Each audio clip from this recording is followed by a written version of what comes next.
All right, welcome back to another episode of Raise 'Em Up, Season 2, Episode 2, as we've been walking alongside of this book, Three Big Questions, something out of Fuller Youth Institute. Two great folks that wrote this, Kara Powell and Brad Griffin. I continue to appreciate, and especially in this chapter, it brought out all of the statistics and things like that that go into the advice now that they're giving to the church, to the people of God. But just a reminder of who is here with us. We'll be able to go around the table because we got a new face finally being able to join us for Raise 'Em Up, stepping in for Tracy this week. And so let's just start right there, and then we'll go around. And just again, a reminder who you are, your experience with young people, especially you, Uma, who's joining us for the first time, and again, what you do now. Yeah. All right, so I am Jayanne Martin, and I am the Director of Kids Ministry here at Trinity Klein. So that's kiddos 5 years old through 6th grade. Have taught in elementary school. I think I have about 19 years of teaching experience. And then I own, which nobody likes my word own. I'm borrowing. I'm sharing with God 2 teenagers right now. I have a freshman and a senior in high school. And so this book is so totally hitting home with me. It's fantastic. That's awesome. Yes. Awesome. My name is Kanasabe Uma Shankar. I go by Uma, and I'm the Director of Student Ministries here. Super excited to work with 7th through 12th graders. I've spent 20 years in ministry, both as a teacher and as a youth pastor in different regions of the United States. And so I'm really excited about being on this podcast. I too, I'm sharing. I love that. I love that. Sharing. Absolutely. I share 3 young boys with my beautiful bride along with God. And my young boys are 15, 18, and 21. And 2 of them happen to still live at home. And so, yes, this topic is very relevant and something that I've spent a lot of my ministry listening. And I've shaped my ministry model on listening to young people over the last 20 years. And I was just sharing with my younger boys that the first group of young people I worked with are now in their mid-30s. So I've been around for a while. And I'm Melanie Schultz. I'm the Director of Adult Discipleship here at Trinity. I've previously taught high school for a few years, and I have some younger kids. My kids are 7, 5, and 1.5. I've done the stay-at-home mom gig for a bit. But yeah, so I've got some experience with kids in my own home and in classrooms. And yeah, just have a heart for figuring out how we as a congregation and we as individuals can reach young people for Jesus. Absolutely. And Pastor Lee here, Next Gen Pastor, varied experiences for the last 18 years as a teenager, being able to have those mentors listen to me, see me, pour into my life as I was pouring into the lives of folks younger than me. And then certainly the last 6.5 something years here, working with young people and continuing to do that. And I just continue, like you were talking about listening, Uma, and that's really the heart of what this is. And it's really been a conversation that I've been having with a lot of people or with myself. I have a joke that I'm constantly talking to myself in my own head. Probably for the last good 3 years, we've been having this conversation. And part of it was walking alongside of a lot of stuff that Fuller Youth Institute does. One of their big sayings, and I believe it's Brad Griffith, it might be another guy there, that his big phrase that he shares with anybody that ever has a class with him is leadership begins with listening, right? And there's so many things I think where we're walking as the Christian church right now, that's such an important conversation for us to have.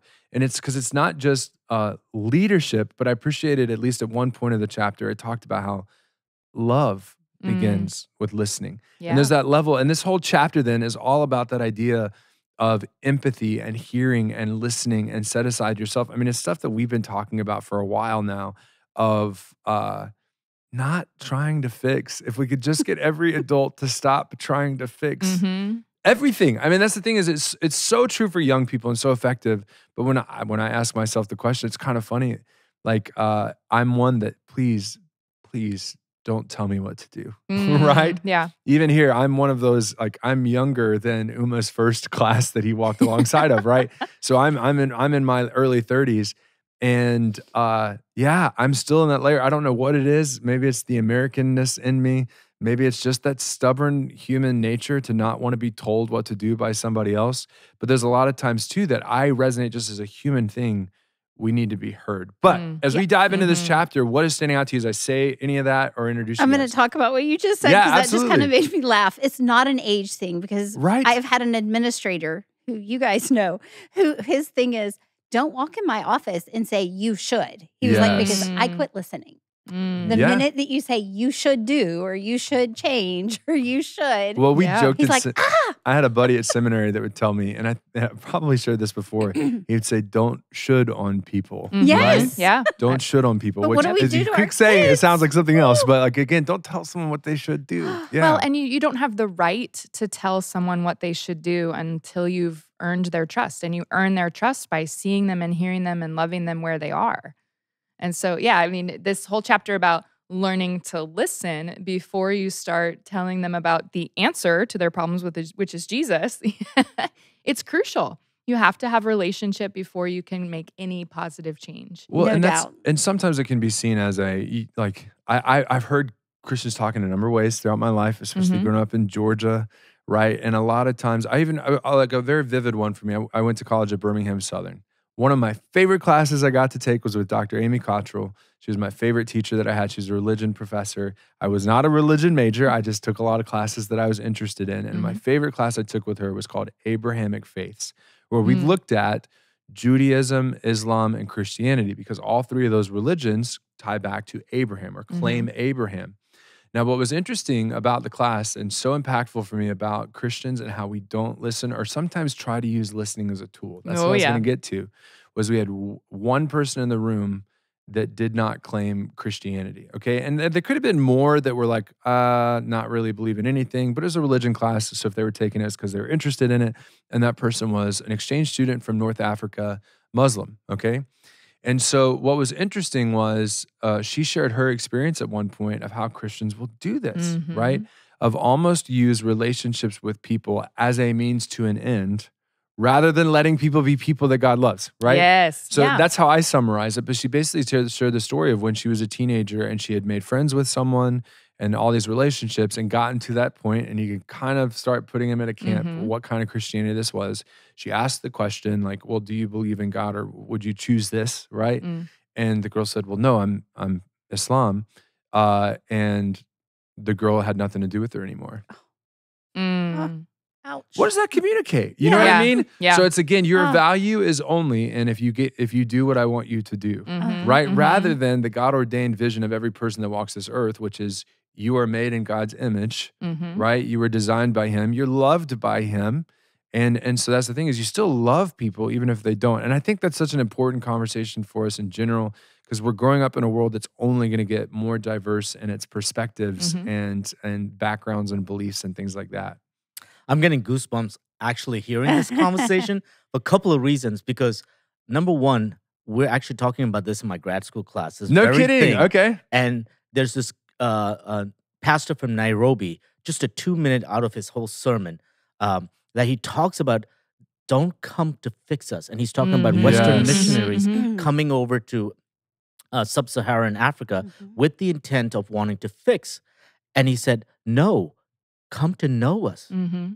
Come to build a relationship with us, not with an agenda. Yes. And so I was part of my requirements to write a forum that we would talk about.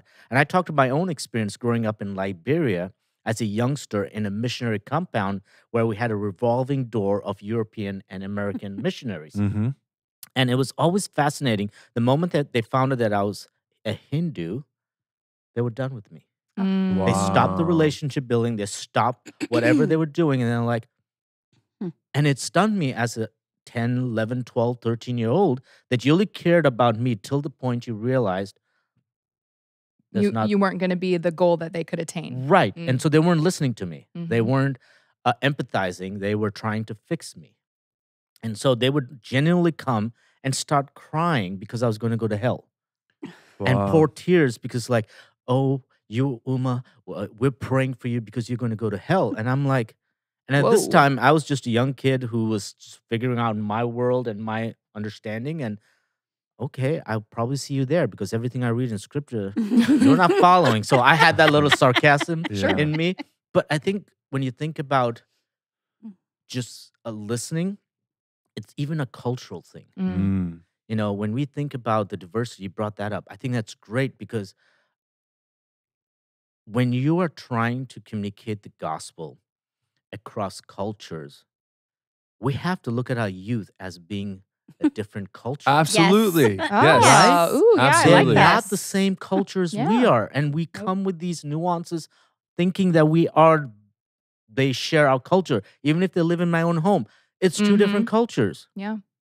There's a quote in this chapter that says, you were never their age. Yes. So it's, and it was talking, given the background for Beautiful. this chapter, is saying like that phrase, like when When you I say was your when I was your age. age, right? And what's funny is this is a convicting chapter. I Yeah. mean, because I'm going, okay, I know I've said that, or I've made jokes. Like I love making jokes about technology and ancient pieces of technology and stuff like that that Yeah. were from the 90s and the 2000s. You know, but there was that level of watch your tone when you say it. Now, thankfully, I don't think I've had a judgmental tone when I've said those phrases before. No. But I loved that appreciation Yeah. of calling out you were never their age because you never lived In this this age time. at that Yeah. age. You have Yeah. not truly experienced their specific cultural issues. Do you have insights and wisdom that transcend the ages? Probably some, right? Probably some good nuggets that can be applied anytime. But when we assume that we know what they're going through, what they need, what they want, we shut them down as individuals. And I just want to speak to those who might be listening to this and kind of bristling and going, but I do have the answers they need Ooh. because I do know Jesus, you know, and I just want to speak into that because yes, our love should drive us to share Jesus. But what is that love if it's not love for the individual made in God's image? What is that love if it's not personalized to that individual? What is that love if it doesn't drop everything and cover that person in peace and comfort and prayer and knowledge? Like that's the intimate love that God has for us. That's the kind of love we need to be sharing with individuals, no matter their age. And that's what Jesus showed us to do. Oh, I yeah. mean, if we go back to God's word and we look at what Jesus did, yes, Jesus did tell people that were doing things wrong. They were doing Yep. things wrong, but not until he listened to them Mm-hmm. and he loved them and he, you know, he ate with them. He gave them water. He Met their asked needs. them for water, asked them. He was right there in the trenches with them, I love loving that. them. And until that happened, they weren't going to hear him. And it's the same thing for us. Unless we are loving on our youth, our young adults, and giving them true, genuine love, not judge that's predicated on, if you end up believing what I believe, then I love you. Mhm. But no, I love you no matter what kind of Mhm. love. Yeah. They're never going to hear us. And the listening is beyond just the audio. Oh, Ooh, yeah. yes. The Yeah. thing I feel like sometimes, because I'm a kinesthetic person, and so for me, listening is smelling, it's uh, um, tasting, it's feeling, it's touching. It's important when you are in their world that you're listening with beyond your ears. Because I think of like Jesus sitting with the lady that came and wiped his feet. There was texture there. Her hair rubbed his feet. There was oils. He felt the oil, the smells, the perfume, the alabaster that she brought, the most expensive perfume she could find. All of those are part of the senses of him knowing her story, Mm. who she is. Yeah, there's a connection there that's, like you said, beyond audio. It's Exactly. it's a physical, interpersonal connection that has some depth that's not, I'm holding you at arm's length because you're a mission, you're a goal, a checkbox that I need to check. And I want us to hear it clearly too. It's about seeing people. And here's the thing again, like we'll get into the whole projecting ourselves thing that where the Mm. chapter ended, but there's a layer to which we all know what that feels like to not be seen. And when someone just wants to offer their Their fix.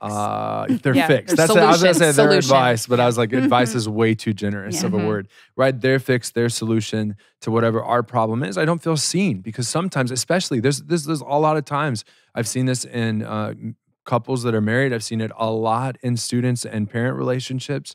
That I try and give people the resource to use the words like students to say, I wasn't asking for a solution, Mm-hmm. right? Yeah. I wasn't asking for a fix. I just wanted to be heard. And this came out in this chapter. But as you guys were talking about like how Jesus did things, like I recognize like one of the devotions I do. When I do 8th grade religion, I do a devotion that was from my high school years. So again, ancient piece of technology, all that stuff. But it's from a book that was geared toward high schoolers that I read. One of the passages I love going to is the rich young man. Right? Because it reiterates, anybody that knows me, talked on this podcast, have heard me preach, you've heard me say, I love questions, right? Mm-hmm. I love questions because questions bring something out. And another reason why I love questions is because Jesus, the master teacher, asks a lot of questions, Yeah. right? Rich young man comes up, good teacher, what must I do to inherit eternal life? And Jesus says, why do you call me good? Right? Oh, yeah. He doesn't go straight into it, right? And we don't really get the response to that, why do you call me good? Because eventually Jesus does offer the 10 Commandments. And then and it really actually, it's the last 7. It's really fascinating. It's only the ones about loving your neighbor, to which the guy says, I've kept all those since my youth, right? And so obviously Jesus, it says at that point, it says, looking at him, he loved him, which to me speaks volumes to what we're talking about right now. When you see someone, when you hear them, when you listen to them, when you catch the fact, homie just said that, and that's mine. I grew up in the 90s. I can use the word homie. That's what we said. I was like, I realized like all the kids laughing when I say that word. I was like, I'm not trying to be hip. That's what I grew up with. Yeah. Right? But he just said he's good at loving people. Jesus looking at him, loved him and said, oh, one more thing. Go sell everything that you have, give to the poor. Then come follow me. And it's that idea of, do you really fear, love, and trust in God above all things, right? That it's all of a sudden, and walking away, he left sorrowfully. But again, Jesus saw who he was, listened, heard from him first. Probably that answer to that question, why do you call me good, was insightful. And I love all this too as we're talking, because the chapter opens up with a quote from Bonhoeffer, who is like the German Lutheran in World War II. So again, anybody who's listening who's saying, but you do have the right answer. Do I have all these things? Listen to what Dietrich Bonhoeffer has to say. And this is very beginning of the chapter, toward the beginning. He says, the beginning of love for others is learning to listen to them. God's love for us is shown by the fact that God not only gives God's word, but also lends God's ear. Christians who can no longer listen to one another will soon no longer be listening to God either. Whoa. Yeah.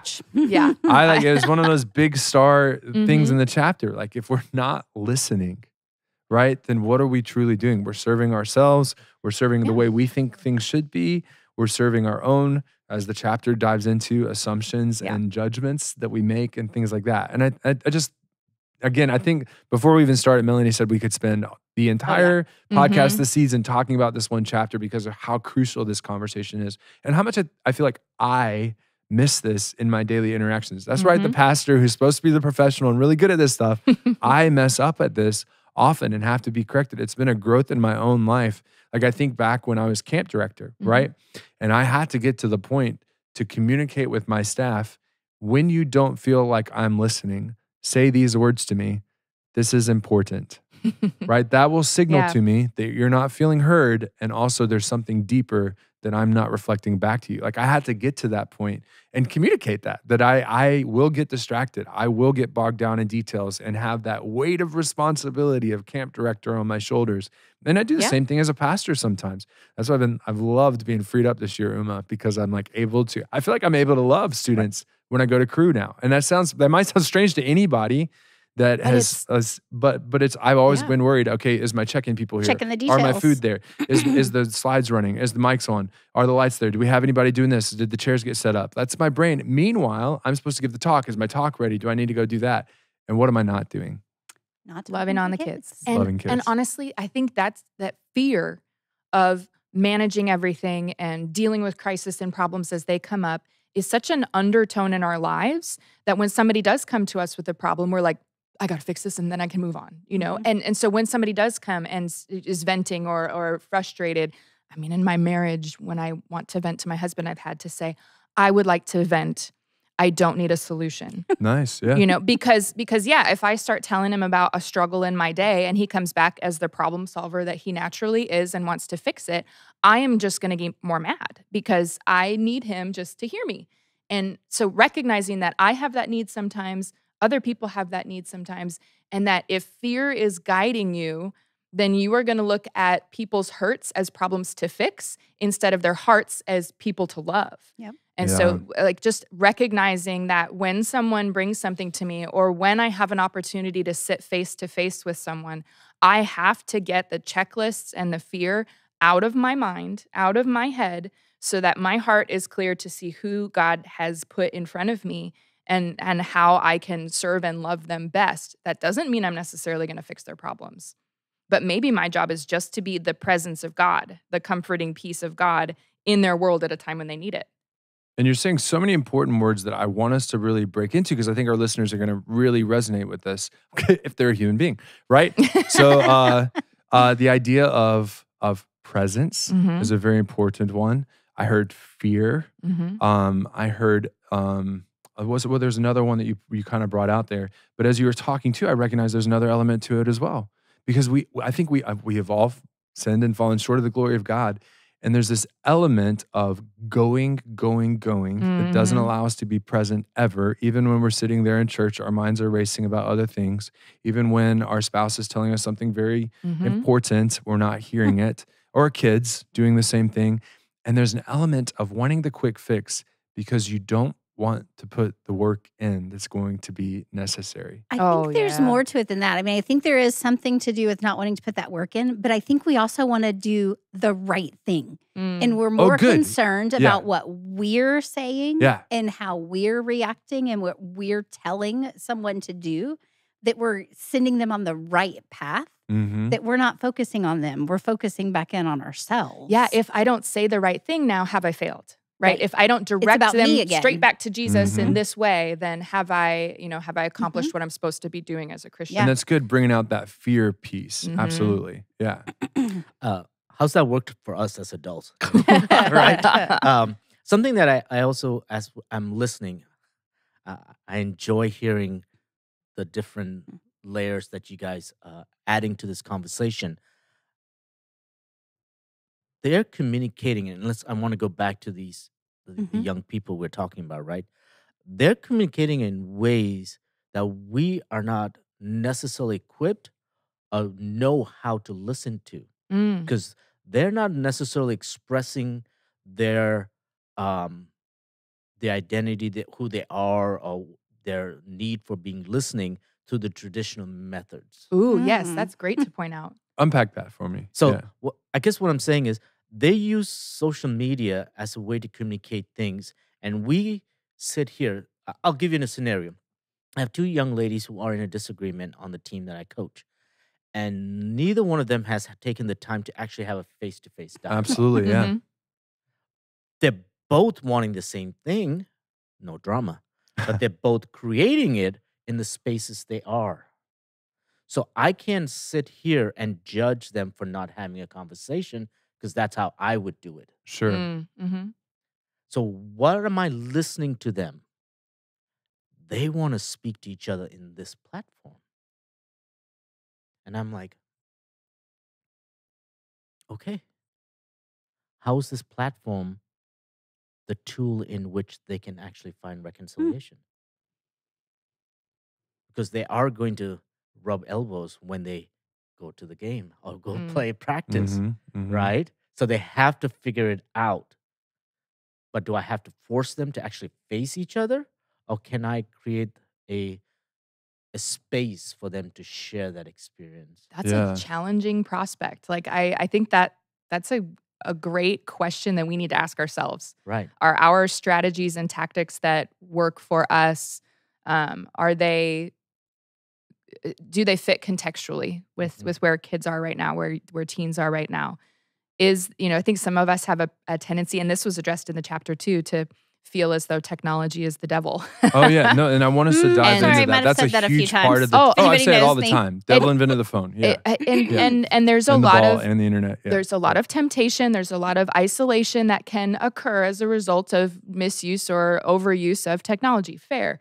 I think in an ideal world, we should be able to talk face to face and, be in the same space. However, there are some blessings and some good things and some very neutral things that happen in technology. Absolutely. Just because we are not comfortable compared to the current generation, with technology in its different formats does not mean that it cannot be used effectively. And so I do think, there's some wisdom in asking, am I stuck in my patterns, and that's why I have these expectations for how technology should be used or shouldn't be used?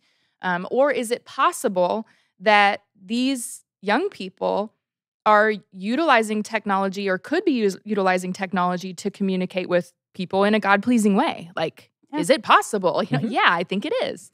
But that immediately, because my gut reaction in that is like, they need to talk face-to-face. Matthew 18. Yeah. Well, and it's so interesting. Like, I think we've talked about this before. Like, and again, I think there is a balance to the whole conversation of technology, because I know, like, I think I've shared the story before of my brother. My brother's a streamer, right? So he plays video games online, and other people watch him primarily through a platform called Twitch, which is fascinating. And y'all, the online gaming world is so much bigger than anybody realizes that doesn't know about it. Yeah. Like, we're talking about like millions of people, if not 33 even million 33 million at any given time streaming on Twitch. Yeah, exactly. Does that. Yeah, no, that's what I'm saying. I And didn't so even know what it was. I can tell you, my little brother, who's 4 years younger than me, like, he's been streaming for a while now. And back in 2020, so the fall of pandemic, I got to go home for a wedding I was doing back home, and my brother had been streaming for a while at that point, and I can tell you, nothing but judgment from my family, right? Because he would be in his room and he would stream late at night because that's when everybody else was on. Sure. And he didn't say the greatest words, right? When he's playing certain games and stuff like that, or just yelling, he's so gifted, and he's so extroverted. He's so expressive and all this stuff, engaging. So that's part of it. And, we're not in a fancy super house. That's not the house I grew up in. So, like, thin ceilings and floors, right? So we're hearing everything as we're trying to sleep and things like that. Well, but that week that I came home, like, it was an opportunity. I was his first guest on his streaming, right? He'd never had anybody else join with him, but he's like, oh, this would be funny. My brother doesn't play video games. Have him play some video games like that I like playing with my friends and stuff like that. And we also do the Discord app, which is another app that allows you to communicate with people, both have your own, it's a social media. It's so interesting because you can talk and you can post and you can have a category. It's a very cool platform. Y'all, I totally understood why my brother loves streaming after 2 nights of doing it. Totally understood it. Like, started asking myself, like, should I start doing stuff like this? Like, this is a different way to connect with a lot of different people. A lot of people from back home, right? It was really easy to connect with all of our camp friends and stuff like that through it. They were all like, oh, Tank, that's my camp nickname. Like, what's up? I was like, oh, hey. And it was kind of fun to talk like that. But then meeting all the new friends too. So there's this layer that I totally understood. And that was, at least you had the verbal, you had some of the typing you were watching for, all this other stuff. And I think sometimes when we use, and this is what is kind of called out in the chapter, we kind of call it this next generation, young people, for being addicted to technology and all that other stuff. And I'm like, friend, look in the mirror, right? Most of us are addicted to something technology-wise if we don't have the boundaries in place and things like that. I'm still like, I recognize my own limits and boundaries. Like, even when it is a text message that I need to get sometimes, if it has been a crazy day, I want to throw my phone. Like, I am tired of hearing the ding. Like, I've gotten to where most notifications don't go onto my home screen anymore because I just don't want to know. I just want to check it in my own time. And I've learned how to, like, especially my family group text is mute it because sometimes it will blow up and I can't get to it right away. But, like, having those boundaries has been important for me. So I also see, though, the need to have that conversation about my experiences. I don't need to project what I need onto other students. I can just share where I've been and what's been helpful for me. One of the nuggets of information in this chapter for people who feel disconnected from teens and young adults, like not knowing what they're into and not feeling like you have the technological capabilities, is to sit down and ask to understand about something. Hey, tell me more about what it means to be TikTok famous. I don't know what that means. And genuinely, not with a judgment, not with I just think that's the dumbest thing ever. And so, yeah, you tell me about it so I can scoff. But like, I've heard this is a thing. What can you tell me about it? Yeah. And genuinely ask. And maybe you don't even know what to ask. But when you can put yourself in a space where you have given a sense of genuine interest and a desire to understand, not to judge, not to put down, and then you can ask those questions. It gives them the understanding that you are a person they can share with. Yeah. And if it starts with the little things and you show an interest in the little things that matter to them, like streaming, if you sit down and you watch them stream or whatever, you're showing them that they have value and they have a voice that you care about. Well, And it's just one of the many, many ways that we can open the doors to building a trust relationship, because without that trusting relationship with these young adults, I mean, that's one of the things we're seeing.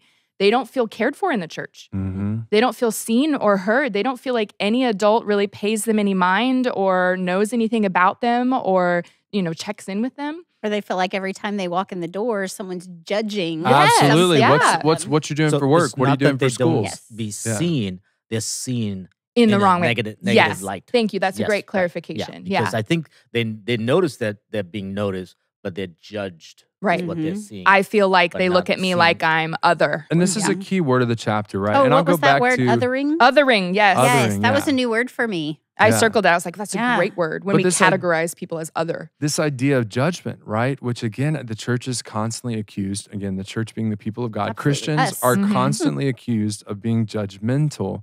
And that's where I'll go back to. I don't know if I shared the quote last time, but the TV show I love, Ted Lasso, where it's be curious. not judgmental. Yeah. Right. But it dives into it. I mean, some of the things it talks about assumptions, right? That's one of the things that we do. Assumptions are natural for us to do, but they're not helpful ever, right? I don't think Yeah. that's something. And the quote in the book is assumptions keep us at a distance, Mm-hmm. right? And then assumptions lead to judgment. And this judgment allows us to comfortably dismiss what we experience as different Mm. by declaring it wrong. Ooh, yes. That one stabbed me. I mean, that was I a got that good one highlighted for our 'cause yeah. I said, ouch. Yeah, because that's what we do when something is different. And here's the truth of if you're going to live for the next 20, 40 years, the world's going to be different. You're going to be encountered with different experiences all of the time.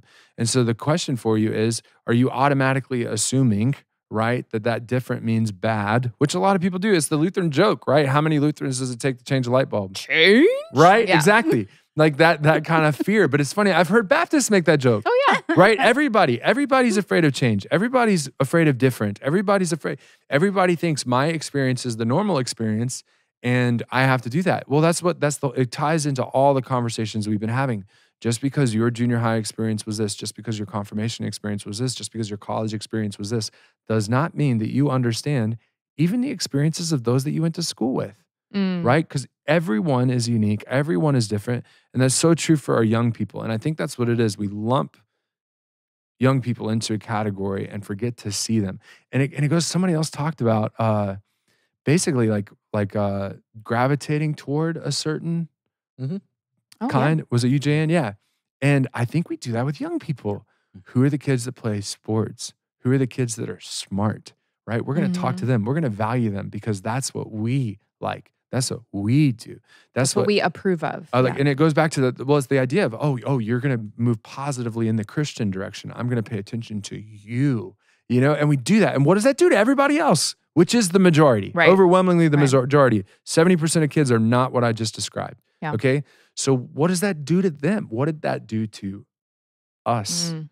when we were in those boats too? I mean, that's what I love, just what this chapter's been able to pull out. Well, and they were talking about parents. When your kids are going off to high school and your kids are going off to college, we're so worried about what group is my kid getting into? Is my Mhm. kid getting into the sporting group? Is my kid going to be in with the Christian groups? Mhm. And I'm focusing so much on the group that my child belongs in instead of who my child is. And are they being successful for them? It's more, I want my kid to be here. I want my kid to be Oh, here. or I don't want my Oh, kid yes, to be here, that, right? yes. That's for me. It's like I a big don't. old oh no, what do I do if my daughter is nothing like me? Yes. I don't know how to handle that. Mhm. Or I really hope that they can avoid this pitfall of mine. Mm. And again, when Absolutely. fear guides you, it's stifling to your interesting relationship. hearing you as moms, okay? Because I'm sitting here as a father, and I had a different take on it. And maybe it's because my story brought me differently, but I actually wanted my boys to engage with the others Yeah. Awesome.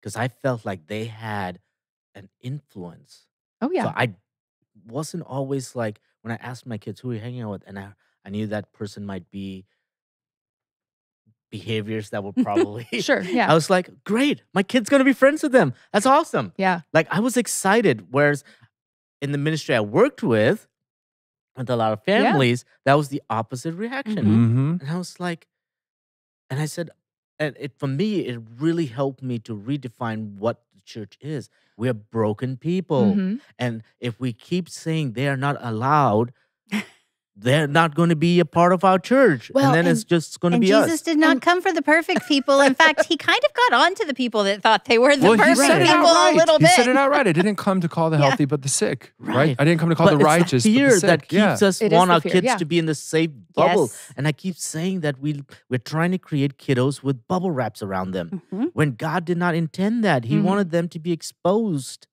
to everything, knowing that they're grounded in Jesus and their Right. identities in Christ. Right. And that's just an interesting thing. The chapter challenges us as individuals to say what biases, what fears, what is it that you're bringing in your past that's influencing the way that you're categorizing or advising or not listening or listening. How is your past influencing you? And when I say like people I hope my daughter doesn't hang out with, it's funny because I'm like, I don't want her to be a cheerleader. Because I was never that, And you that know? is now recorded on the podcast. I know. Oh my she's gosh. going to be a cheerleader. That's what she's going to be. And she has a gift for dance and She rhythm, does. and she's like, and I'm like, she's gonna go there, and I'm gonna have to confront my deep sense of inadequacy as a woman because I never fit that mold, Yeah. and whatever. No, But I get it. It's a funny and serious kind of a like, what is it that you're projecting onto the kids around you? What do you fear? Like I had a lot of similar, like my friends were the others in high school, and it terrified my mom. I remember her just like so worried that this guy with a lip piercing who like wanted to hang out was just going to corrupt me entirely. And I'm like, no, Jimmy's a really cool guy, and like we're going to go play frisbee golf, Mom. Like, Yeah, this yeah. is and there is that. What are your assumptions and fears, and how might they be preventing or blocking you from listening, from seeing, from engaging, from understanding, Right. and therefore accidentally isolating, which is the opposite of what we want to be doing. Right. And it's funny as you mentioned this. So I was watching a movie last night that's like a comedy based in Texas. It was hilarious. But it was about like basically what we're saying is don't judge a book by its cover, Yeah. right? For all young people. And there was this like supposedly like Mexican drug cartel leader, right? And this guy is doing a podcast, goes in to talk. Like, and the guy's like, no recorder, just you, comes in. And he walks in there and the guy has no accent, just went to an Adele concert last week with his niece, but he's not allowed to tell anybody that.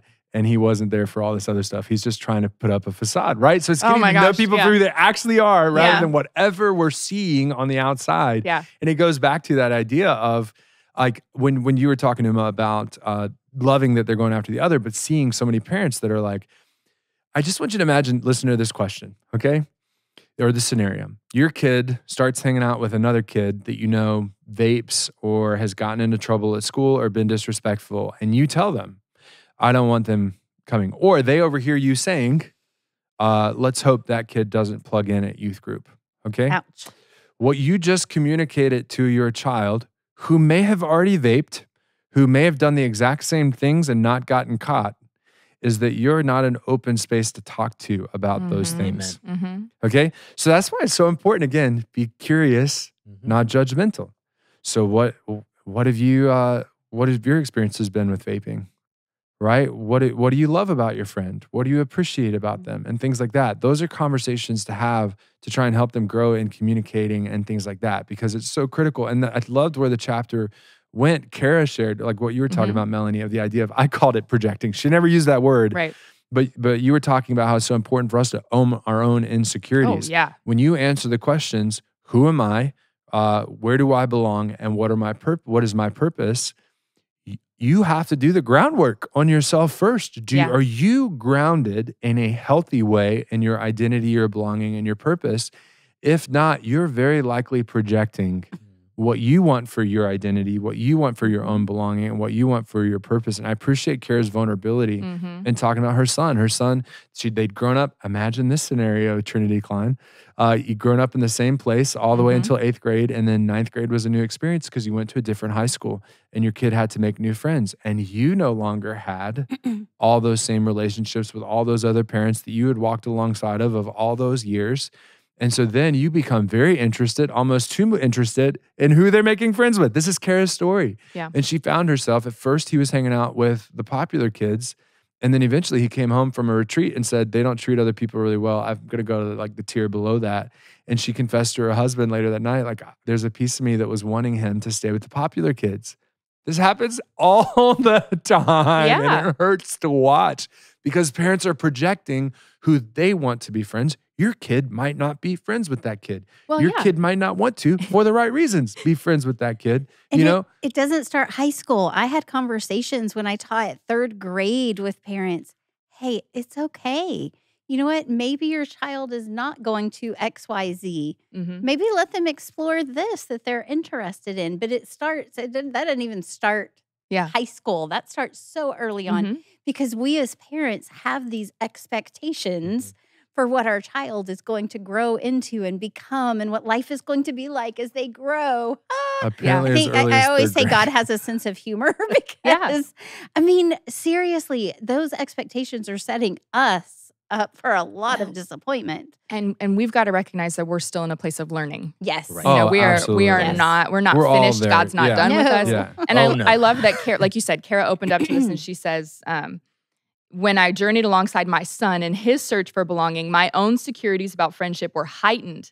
Yes. Somehow I thought that that if he got approval, that would somehow reverberate 3 decades into my past and make my teenage self feel more welcomed and valued. Yeah. And so, yeah, when I think about, oh my goodness, what if my daughter gets in with this popular crowd and she experiences the rejection that I had, Yeah. from the popular crowd and or whatever the fear is, we have to do that groundwork. We have to say, okay, where is my identity? Yeah. And if I'm not feeling secure in my identity with the Lord, then that's where we need to start, Yeah. right? Yeah. I- And I- go ahead. Oh, sorry. I was going to say one of the biggest credits I give to God was the fact that I came to know Him as an adult and went right into youth ministry, having never experienced what youth ministry was. So I didn't Mhm. have anything. Mhm. So I had a blank slate. So as families were coming with their kiddos, and I was seeing them for who they were, and walking alongside with them, and then seeing the disconnect between the parents and the kids, and the desire for the young people uh, to be real, to be authentic Mhm. in who they are, and to be able to walk alongside with them. It was for me refreshing because I didn't have anything to go back to. I Sure. didn't have a prior, Mm. you know, Mhm. set Oh, of- yeah. you know what I'm saying? So I had an advantage of saying, "Yeah, you're cool. Come, let's go." And it was so different than that you can't help but be curious. Yes. Yeah. Yeah. Right. Yeah. Because I didn't know what to go back to. I mean, I grew up in the war, so my experience is way different. Yeah. And so for me, it's like, this is cool. Huh. This is Yeah. really cool. And I tell kids, even to this day, I'm a 46-year-old trapped in a 14-year-old body because I still see the world through those eyes. Mm. Because I lost my teenage years as a result of the war. And so I still crave when I hang out with young people to be as them. And I think that's why God has used my life to open these conversations Mm. authentically with kids, with young people. Because I'm always surprised as a man with a beard and old, why would a 14-year-old want to come hang out with me? Like, I invite them and they want to come chill with me. And I'm like, okay, God, what's going on here? And oftentimes, when I'm reminded over and over again, despite all my failures, is that it's not about me, myself. Mm. It's about who He is in me. Mm. And that opens a connection with them. Yeah. Because there's a spirit in each of them too. Mhm. Mhm. And I think that's the biblical part, right? Like, I think as parents, sometimes we struggle to look at our kids and trust that God's got them, Right. Yes. Yep. right? Yeah. We want to somehow shape them maybe in our own image, Mm. because we're struggling with our own identity and our own stuff. And so we're trying, and we got to know that's God's gift. Right. I love what you said. I'm sharing with God. That is totally cool because that's what it is. I always look at my boys and I'm like, I'm in awe. Doesn't matter what you're doing. I'm in awe because your mom and I screwed up a lot. We screwed up a lot. And I said, one thing I'll guarantee you, we'll try our best. And then we'll get you counseling help when you turn 18. That's what I keep telling mine. I'm like, you'll have something to tell your therapist. Yes. There you go. Yeah. Well, But- and it's yeah, we try to make them in our image. We assume that they're our mini me's. Yes. And that Mhm. can be kind of a toxic way to think Oh, about it. absolutely. Burden for them to It is a carry. burden, yeah. Absolutely. Because they're not supposed to be made in our image, Right. and God has such a varied and wonderful and broad definition of image. He makes all people, all tribes, all tongues in his image. Right. And so for us to try to pigeonhole is really, it hurts our kids. Right. I'm going to use an illustration. I'm not a parent, but I kind of think of what parenting must be like in this way. It's as if God handed you a cup with a seed in it and some dirt, right? Mhm. And you're asked to take care of it. But whatever sprouts out is a complete surprise to you. Yeah, you don't know Yes. what seed you got. You Uh-huh. might kind of expect some of it, right? Mhm. And because there's so many ways that environment helps shape them. It's a plant. but if you start trying to treat like tomatoes like an apple tree, then you're gonna mess things up. Yeah. Right? Like Or that's a the cactus. idea. Yeah, exactly. So yes, exactly. Yeah. Or a cactus, something completely opposite. Yeah. So that's the idea is that you've been given something so unique and you're just asked to take care of it, to learn about it. You have to do that kind of discovery to find out, well, beautiful. how do I take care of this? Right? That's pretty cool. that's Is that kind of copyright?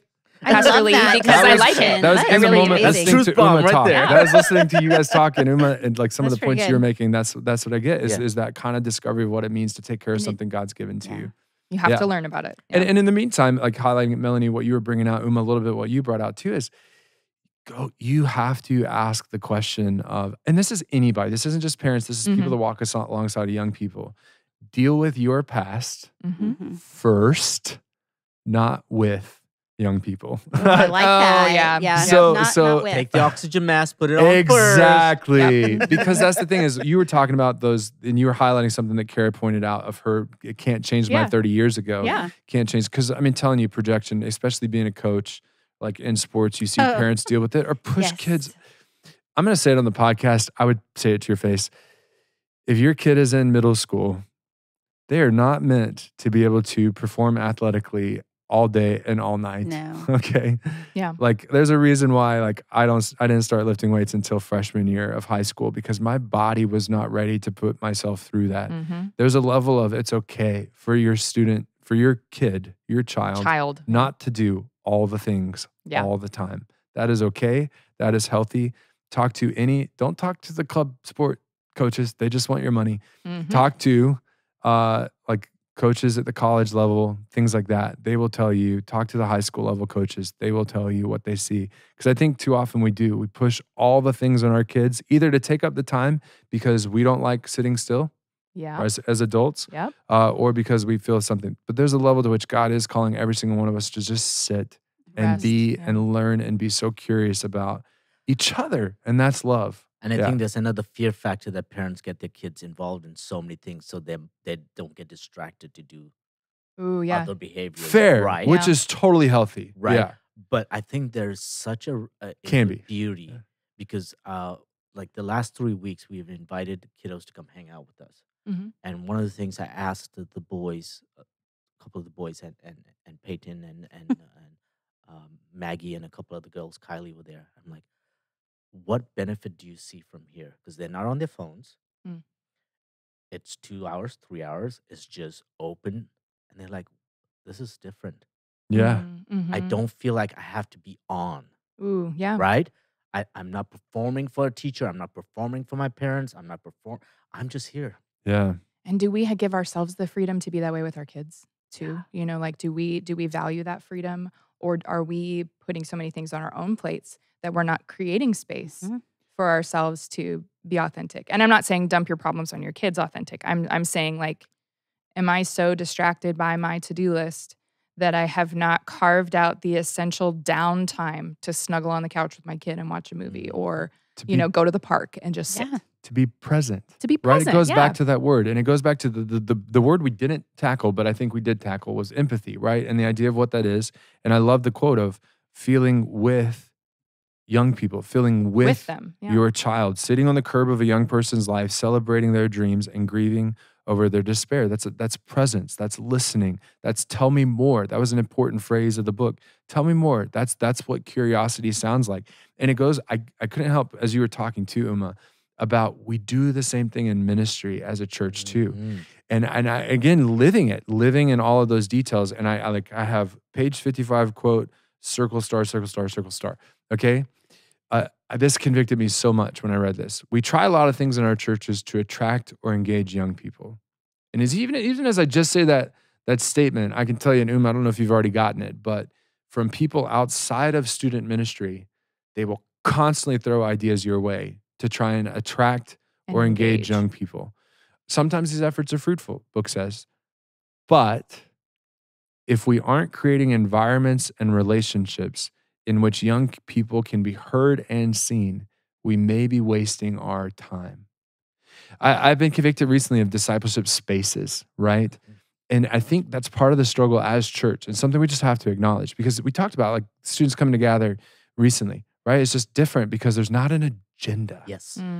And that's so hard for us that are wired to do rather than to be, rather than to abide. But it's the same thing is true of church. I see this now. I've been grateful on this side of the pandemic. I've seen something different than pre-side of the pandemic, which is I have seen once we got back, and it took a while. It took a while after we got back after the pandemic to see people actually stay after the services and talk to each other. Now, I'll give you this. There's not a lot of depth that can happen there, but at least there's some engagement. But there's still that temptation to have the passing conversation, to go to the next thing, rather than just to be and see each other and listen to each other and love each other. And so it's important for us to carve that out. I've been convicted when I get invited to go eat, which I know, who knows, maybe by the time I've released this, I've gone with the food pantry old men to go to their thing. On Wednesdays, they do that. Wednesdays are tough days for me. But I know they just want to eat and things like that. They just want to be seen. Even the old men just want to be seen and heard. Same thing's true of our students.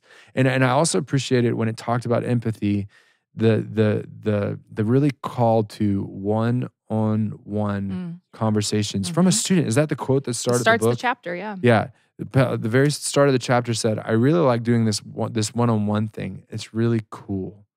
Because I do think we're so tempted, especially in Trinity Klein, we're blessed. We have a big family here.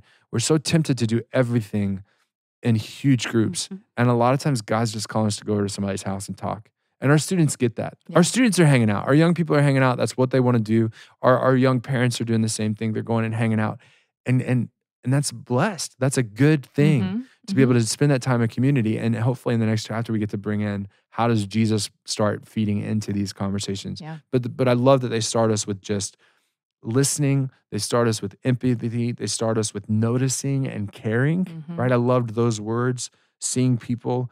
And I love the quote that we got from Brad about his teacher, Miss Debbie Dwyer. She didn't just see something in me, she saw me, right? And that's that level. It's so convicting for me of how much I get into the work, right? Yep. Especially when there's meeting after meeting and thing after thing and thing after thing. And I can only imagine for a parent balancing all the schedules of sports or extracurriculars or school and homework.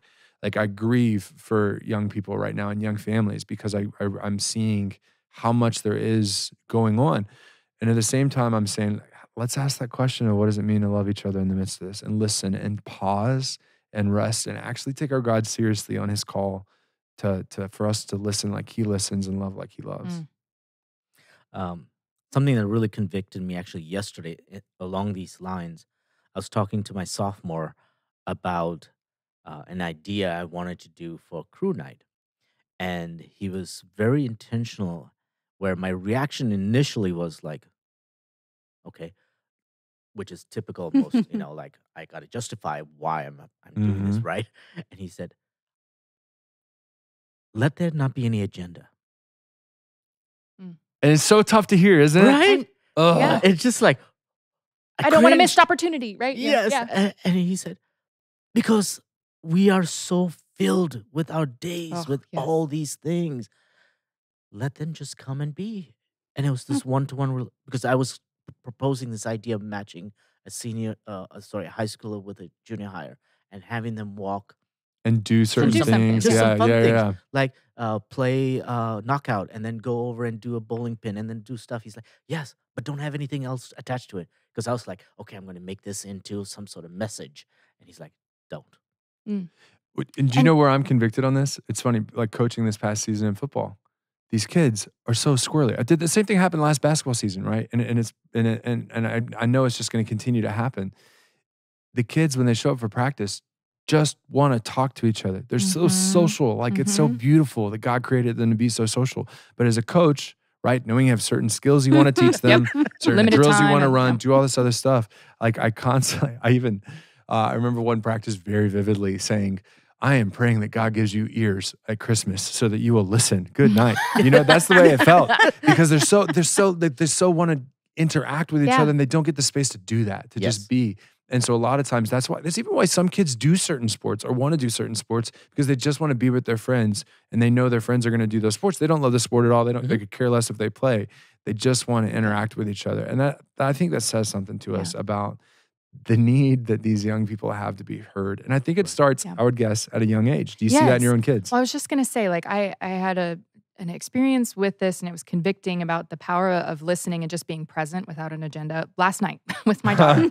And she was upset about something. And honestly, it was unjustified. And I was justified in what I was asking, and she felt, stomped on. And I had to bite my tongue because my go-to is like, no. If you can see it from my perspective, then you'll understand and get on board, which is completely false for kids. But anyway, Yeah. so I've been working through that. Like, okay, I don't need to explain and justify everything. I'm not going to convince her in an emotional state to set her emotions aside. Like, that's not reasonable for a 7-year-old. So she's feeling stomped on. And she was sitting on the kitchen floor and I went and I just sat there. I just put my hand on her back and I said, "You're feeling pretty hurt, huh? And you feel like I stomped on you a little bit, huh?"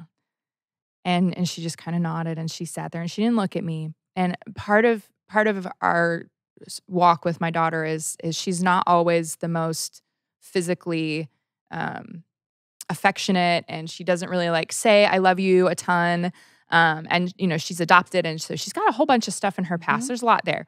And my heart just kind of longs for connection with her more than maybe would be typical, just because I just want her to know how loved she is. But I was realizing that like my words are not communicating that. My words are falling on deaf ears, and she needed something different. So I just affirmed her feelings, and I sat there and I rubbed her back.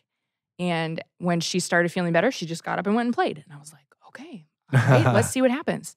That night, for the first time in a long time, and I'm getting goosebumps as I say this, we're watching shows like we usually do at the end of the night. And without a word, she just came over and sat on my lap and snuggled next to me on the couch. And it was very humbling. I don't have to have all the answers. I don't have to be justified. I don't have to fix. I don't have to explain. She needs me to see her pain and to just be present. And yes, there will be times when she's calm and I can talk to her and, we can work through some of the misunderstandings. But more than anything, I need to be present and connect first. And so that was just, a very, very poignant, timely reminder as we look at this chapter. And that's love. I mean, That's awesome. that's empathy, that's listening, that's sitting on the curb with her. Yeah. To feel that despair, to be despairing with her. Like I think of the text exchange between the youth leader and the student in the chapter. Of a kid was texting his youth leader saying, "What am I gifted at?" And I don't he would feel answer, "I don't feel like I'm good at anything." Blah blah blah blah. And eventually the kid stopped texting. Because the youth pastor had been saying, "Oh, you're good at You're this," good and at this, all you're these this, accolades. and all this other stuff. And eventually he reflected, like at a conference with these guys that wrote the book, and said, like, I wasn't hearing him. I wasn't seeing him. I was trying to fix the situation. I was trying to correct it. I was trying to affirm. I was trying to turn the corner. That's not what he was asking me, and I didn't see it. So it's just kind of powerful for those, and humbling, right? Yeah. That it is possible to just stop. And it's funny that I don't know if you accidentally or not, Jayanne said, "I'm sharing," right? But to start it, but I think even Sharing you our kids, saying, yeah. "I'm sharing my kids with God," is relating deeply to what we just talked about. When you are able to be present and just sit and listen to someone, you are conceding that God has gifted you, this young person that's sitting next to you. God is gifting you your children and trusting them by not trying to fix, but just trying to love the way God calls you to love. So I love this chapter. I don't know. I do too. I There's think so we're much into here. like Go hour read 2 it. at this point. Right, I know. Go read it. I mean, man, Yes. pick up this book, 3 Big Questions, Kara Powell and Brad Griffin. It's excellent. This is just chapter 2. I mean, again, that's what makes the book worth it. This is, again, my first time through this book, so I'm loving the opportunity. So many other things that can come in here. What kind of things do you want to know about a kid when you get to walk alongside of them, like in ministry or something like that? If you're helping out or your kid's friend, things like that. Name what matters to them. Where do they live, right? What have they done? What can they do? You know, all these different things was a cool piece. Other phrases to kind of stay away from. I kind of want to mention them just so we don't do them. Don't say what you need to do is this, right? That's the same thing as Shooting on people, someone.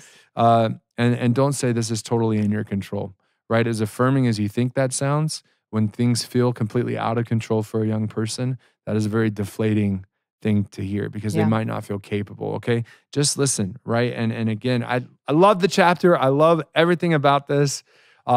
Next week probably starts the journey that some of you guys were hoping to get into today, which is how does Jesus speak into these 3 big questions and helping young people to navigate toward better answers to the questions of who am I, where do I belong, and what's my purpose. So that's going to come next week. But again, love begins with listening. Be curious, not judgmental. All these things we carry with us everywhere we go. We got to start there. If you're not, y'all, 1 Corinthians 13 has become so convicting for me where I used to roll my eyes at it. Yeah. I used to absolutely roll my eyes because it was most commonly chosen for wedding services. You know, love is patient, love is kind, love is all these things. And I'm deeply resonating with the fact that if we don't have love, we don't have anything. You can have the best preacher up there, but if there's not love in the preaching or in the congregation, who Just cares? noise. You can have the coolest things that are attracting the best people, the best worship, all this other stuff. It's just noise if love's not there. You can have the best plan, life plan for your 3rd grader. But without love, who cares, right? And love starts with listening. Love starts with listening. So next week we'll pick that up. In the meantime, engage with this conversation, listeners. Facebook, email, Raise 'Em Up podcast. That's RAISEEMUP at trinitycline.org is our email. Engage with us on Facebook. We'd love to continue the conversation with you. Any comments, or just, hey, share it with someone else. If you like any of these episodes, share with on whatever platform you're listening to, subscribe, all those things. And we will see you then next time.